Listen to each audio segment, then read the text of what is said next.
இந்நாள் இனிய நாளாக அமைய ராமானுஜர் திருவடியை பற்றி பரந்தாமனை அறிவோம். தினம் ஒரு நாராயணீயம்.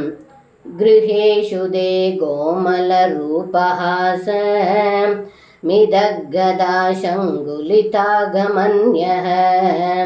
விருத்தேஷு கிருத்யேஷு பவன்னிரீஷா சமாகதா பிரத்யக மத்யநந்தன்.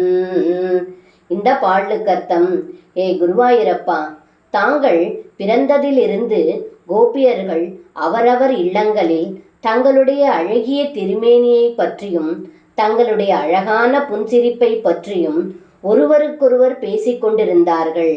அதன்பின் அவர்களுடைய வேலைகளை முடித்துவிட்டு தங்களை காண ஓடி வந்து தங்களுடன் கூடி இன்பமாக இருந்தார்கள் என்று இந்த பாடலில் பட்டத்ரி சொல்கின்றார். சர்வம் கிருஷ்ணார்ப்பணம். ஸ்ரீ குருவாயூரப்பன் திருவடிகளே சரணம்.